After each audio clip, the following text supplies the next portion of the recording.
అదే RTV app వార్తల్ని క్షణాల్లో చదివే అవకాశం ఉంటుంది. ఒక న్యూస్ పేపర్, ఒక టెలివిజన్ ఛానల్ మీ చేతుల్లో ఎప్పుడూ ఉంటాయి. బీజేపీ పార్టీ రాష్ట్ర కార్యదర్శి సురేంద్ర మోహన్ మనతో పాటు ఉన్నారు. సార్ చెప్పండి, అన్నీ దాదాపు ఖరారైపోయే సీట్లని మీ పార్టీ బలోపేతం చేయడం కోసం మీరు ఏ విధంగా కృషి చేసుకుని ముందుకెళ్తున్నారు? ఎన్డీఏ పొత్తులో భాగంగా భారతీయ జనతా పార్టీకి 6 పార్లమెంట్ సీట్లు, 10 శాసనసభ సీట్లు ఏదైతే ఒప్పందం జరిగిందో దాని ప్రకారం ఇవ్వడం జరిగింది. దాని ప్రకారం అందరూ కూడా క్యాండిడేట్లు అందరూ కూడా మంచి పవర్ఫుల్ లీడర్స్, నిష్ణాతులు ఇందులో పోటీల్లో దిగుతున్నారు. ఖచ్చితంగా ఈ యొక్క ఎన్డీఏ కూటమి ఖచ్చితంగా విజయం సాధిస్తుంది.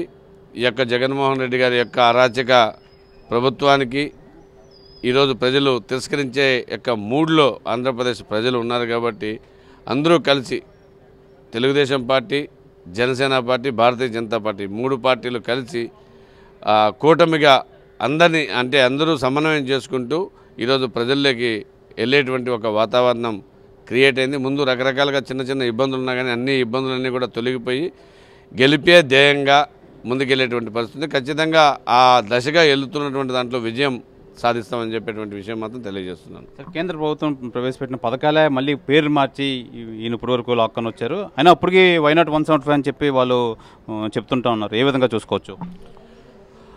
అంటే వైనాట్ 175 అనేటువంటి దాంట్లో నేను అనుకోవడం అయితే ఏదో ప్రజల్ని మభ్యపెట్టాలా, ఏదో ఒక రకమైనటువంటి గాలిలో తేలాలా, పగటు కళలు కనాలా అనేటువంటి ఉద్దేశంతో ఆ పగటి కళల్లో జగన్మోహన్ రెడ్డి ఉన్నాడనేటువంటి విషయం తప్పితే ఏదైతే లేదు.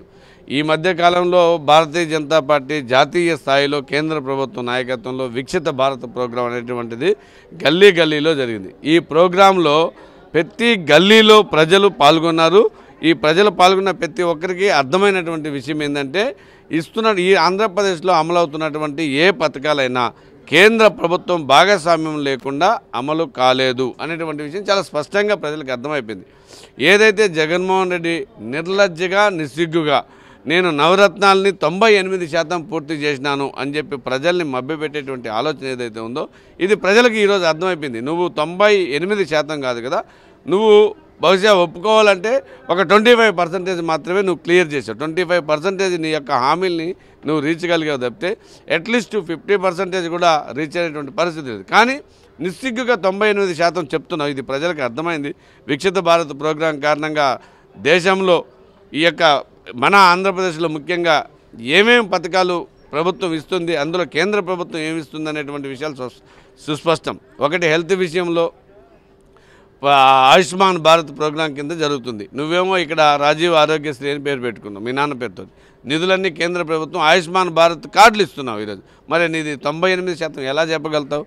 రెండోది వ్యవసాయం చేసుకునేటువంటి వ్యవసాయదారులకి ఏదైతే కిసాన్ సన్మాన్ నిధి అని 6,000 రూపాయలు ఇస్తుంది కేంద్ర ప్రభుత్వం. నువ్వు ఇస్తుంది 7,500 రూపాయలు. నువ్వు ఇస్తామన్నా చెప్పింది 15,000 రూపాయలు. అంటే కేంద్ర ప్రభుత్వం సగం ఇస్తుంది. ఈ విషయంలో ప్రజలందరికీ స్పష్టత ఇస్తుంది. డబ్బులు బ్యాంకులకు పడినప్పుడు మోడీ గారి నుంచి వచ్చింది అనేటువంటి విషయం ప్రజలకు స్పష్టంగా తెలుసు. మరి నువ్వు 98% ఎలా చెప్పగలుగుతావు? మద్యపాన నిషేధం నీ నవరత్నాల్లో ఉంది. మద్యపాన నిషేధం చేయలే.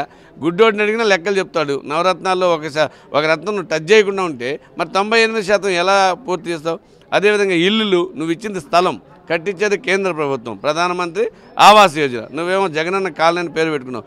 ఇల్లు తీసుకున్నవాడు కూడా తెలుసు ఇది ప్రధానమంత్రి ఆవాస్ యోజన కింద వచ్చిందని. మరి నువ్వు ఎట్లా 98% అని చెప్పి పూర్తయిన నవరత్నాలు చెప్తావు? కాబట్టి నువ్వు చెప్పేదంతా బూటకం, నువ్వు ఆడేదంతా నాటకం. గతంలో నువ్వు చెప్పావు నేను మాట తప్పను మడిమ తిప్పను. మాట తప్పేసావు, మడిమ తిప్పేసావు.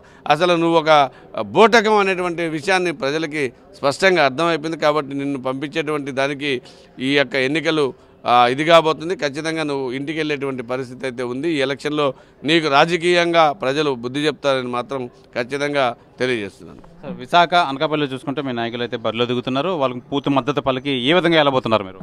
విశాఖపట్నంలో విష్ణుకుమార్ రాజు గారు నార్త్ నియోజకవర్గం ప్రజలు మన్ననలు పొందినటువంటి వ్యక్తి, ప్రజల యొక్క అభిమానాన్ని చొరగనటువంటి వ్యక్తి, ప్రజల కోసం పనిచేసినటువంటి వ్యక్తి. మళ్ళీ ఈరోజు భారతీయ జనతా పార్టీ నుంచి పోటీ చేస్తున్నాడు. ఖచ్చితంగా గెలుస్తాడు, ప్రజలు ఆశీర్వదిస్తారు. ఇకపోతే అనకాపల్లిలో సీఎం రమేష్ గారు అనేటువంటి ఒక వ్యక్తి ఈరోజు అనకాపల్లిలో వాడవాడన గ్రామాన సీఎం రమేష్ గారి పేరు మారుమోగుతున్నటువంటి పరిస్థితి. అంటే మీకు ఒక విషయం చెప్పాలి, చాలా స్పష్టంగా చెప్పగలుగుతాను ఈ విషయం. ఆ స్పష్టమైన విషయం ఏంటంటే సీఎం రమేష్ గారు పేరు అనౌన్స్ అయ్యేదాకా అనకాపల్లి సీటు జగన్మోహన్ రెడ్డి అనౌన్స్ చేయలే. 200 మంది అంటే 25 మంది పార్లమెంటు సభ్యులు, 175 మంది అసెంబ్లీ సభ్యులు అంటే 200 మంది, 199 మందిని నువ్వు అనౌన్స్ చేసి ఒక్క సీట్ని ఎందుకు వదిలేవు అంటే నువ్వు సీఎం రమేష్కి భయపడుతున్నావు. ఇందులో ఏమైనా సందేహం ఉందా? పోనీ నీకేమైనా టెక్నికల్గా ప్రాబ్లం వచ్చి ఆపావు అని అంటే నువ్వు కొత్త వ్యక్తిని పెట్టాలి. ఎమ్మెల్యే సీట్ ఇచ్చినటువంటి వ్యక్తిని తీసుకొచ్చి ఎంపీ పెట్టావంటే దాని అర్థం ఏంది? అంటే నువ్వు సీఎం రమేష్కి భయపడ్డట్టే కదా. నువ్వు అంటే ప్రజలకు అర్థమైపోయింది. అనకాపల్లి ప్రజలకి సీఎం రమేష్ అనేటువంటి ఒక శక్తి జగన్మోహన్ రెడ్డి భయపెట్టింది, జగన్మోహన్ రెడ్డిని భయపెట్టింది. ఈ రాష్ట్ర ముఖ్యమంత్రిని భయపెట్టి నేను మోనార్క్ని, నేను హిట్లర్ని, నాకు ఏకఛత్రాధిపత్యం వై నాట్ 175 అనేటువంటి జగన్మోహన్ రెడ్డి ఒక్క సీఎం రమేష్కి భయపడ్డాడు అనేటువంటి విషయం పబ్లిక్లో ఎవరిని అడిగినా చెప్తారు. ఇప్పుడు సీఎం రమేష్ పేరు రావడం వితిన్ 24 అవర్స్లో ఇంకొక క్యాండిడేట్ పేరు తీసుకొచ్చావు, సేమ్ కమ్యూనిటీ నుంచి తీసుకొచ్చావు, అంటే నువ్వు భయపడ్డావు. సో నీ భయమే ఇక్కడ సీఎం రమేష్ యొక్క విజయం.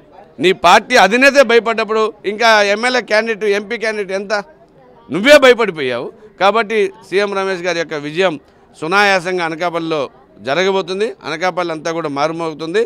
అంటే ఒక విజన్, ఎందుకంటే సీఎం రమేష్ అనేటువంటి వ్యక్తి ఒక పారిశ్రామికవేత్త. ఖచ్చితంగా ఇక్కడికి పరిశ్రమలు వస్తాయి, డెవలప్మెంట్ అవుతుంది. ఈరోజు ఆడ మాడుగుల లేకపోతే చోడవరం రోడ్లలో జర్నీ చేసేది పని. బూడిముత్యాల నాయుడు ఎంపీ ఈరోజు ఆ మాడుగులు కాకుండా చోడవరం రావాలి, నర్సీపట్నం రావాలి. మాడుగుల నుంచి నర్సీపట్నంకి పోవాలంటే ఆయన నడువు నొప్పి వస్తుంది.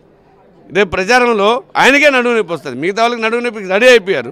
ఈ రోజు వరకు సుఖంగా తిరిగినటువంటి బూడిముత్యాల నాయుడు పంచాయతీరాజ్ శాఖ మంత్రి, నువ్వు రోడ్లు లేని కారణంగా నీ నియోజకవర్గంలో ఇప్పుడు నువ్వు ఇబ్బందులు పడకపోతున్నావు. మరి నీ నియోజకవర్గాన్ని నువ్వు డెవలప్ చేయనోడివి, నీ నియోజకవర్గంలో ఒక 10 రోడ్లు లేనోడివి, నువ్వు ఈరోజు పార్లమెంటు ఎలా వచ్చి ఓటు అడగగలుగుతావు, ఎలా వచ్చే? కాబట్టి సీఎం రమేష్ అనేటువంటి వ్యక్తి యొక్క ఎన్నిక విజయం అది ఆల్రెడీ ఆ దారి పడిపోయింది. కాబట్టి దాన్ని ఎవరు ఆపలేరు. పబ్లిక్ అంతా కూడా సీఎం రమేష్ గారిని ఇన్వైట్ చేస్తున్నారు. రేపే సీఎం రమేష్ గారు అనకాపల్లికి రాబోతున్నాడు. అన్ని పార్టీలు, Janasena party, Telugu Desam party, Bharatiya Janata party శ్రేణులందరూ కూడా వారికి ఘనస్వాగతం చెప్పి ఎటువంటి మరవికలు లేకుండా ఆయన్ని ఆశీర్వదించేటువంటి ఒక వాతావరణం అనకాపల్లిలో క్రియేట్ అయింది. సురేంద్ర గారు, ఫైనల్గా ఒక విషయం చెప్పండి. మొత్తం 3 పార్టీలు కూటమిగా ఏర్పడి భారీ మెజారిటీతో విజయం సాధించి రేపు అధికారంలోకి రాబోతున్నారంటారా? ఏమని చెప్తారు మీరు ఈ విషయంలో? ఖచ్చితంగా భారీ ఈ 3 కూటములు ఒకటి గుర్తుపెట్టుకోండి, ఎన్డీఏ కూటమి. ఇప్పుడు జనసేన వచ్చింది, గతంలో భారతీయ జనతా పార్టీ, తెలుగుదేశం. భారతీయ జనతా పార్టీ, తెలుగుదేశం కలిసినప్పుడల్లా విజయం సాధించింది. ఈ ఎన్నిక కూడా అదే, అంతే సింపుల్. అందులో ఇప్పుడు ఇంకొక శక్తి యాడ్ అయింది, జనసేన శక్తి. కాబట్టి ఈ 3 పార్టీల యొక్క కూటమి విజయం సాధిస్తుంది, అధికారాన్ని వస్తుంది. అధికారంకి వచ్చిన తర్వాత ఆంధ్రప్రదేశ్ అభివృద్ధి ప్రారంభమవుతుంది. అక్కడ కేంద్ర ప్రభుత్వ సహకారంతో రాష్ట్ర ప్రభుత్వం సమన్వయం చేసుకొని, అది పోలవరం ప్రాజెక్ట్ అయినా, విశాఖపట్నం స్టీల్ ప్లాంట్ అయినా, లేకపోతే దుగ్గరాజపట్నం నౌకాశ్రయమైనా, లేకపోతే నేషనల్ హైవేస్, మనకి ఇప్పుడు నేషనల్ హైవేస్ ఇక్కడ శ్రీకాకుళం ఇచ్చాపురం నుంచి తడ వరకు ఉన్నటువంటి హైవేస్లో మనకు అనకాపల్లి నుంచి రాజమండ్రి వరకు బాగలేదు. ఇది 8 లైన్ రోడ్ అయ్యే విధంగా ఇంకా ఆల్మోస్ట్ అన్ని రకాలైనటువంటి డెవలప్మెంట్లో రాబోయేటువంటి 5 సంవత్సరాల్లో జరగబోతున్నాయనేటువంటి విషయం ప్రజలు ఆల్రెడీ ఒక నిర్ణయానికి వచ్చారు. కాబట్టి ఖచ్చితంగా ఈ కూటమి గెలుస్తుంది, విజయం సాధిస్తుంది. Right sir, right. ఇది రాష్ట్ర వ్యాప్తంగా మొత్తం కూటమిలో మొత్తం 3 పార్టీలు అత్యధిక మెజారిటీతో విజయం సాధిస్తుంది. కంపల్సరిగా జగన్మోహన్ రెడ్డికి పెద్ద దెబ్బ అని చెప్పి రాష్ట్ర కార్యదర్శి, బీజేపీ రాష్ట్ర కార్యదర్శి సురేంద్ర మోహన్ అయితే తెలియజేస్తున్నారు. ఇది ఇక్కడ తాజా పరిస్థితి. కెమెరామెన్ అజయ్తో శివరామకృష్ణ, RTV, విశాఖపట్నం నుంచి. మరిన్ని వీడియోస్ కోసం ఛానల్ ని సబ్స్క్రైబ్ చేయండి, లేటెస్ట్ అప్డేట్స్ కోసం వాట్సాప్ ఛానల్ ని ఫాలో చేయండి, అండ్ లింక్ డిస్క్రిప్షన్ లో ఉంది.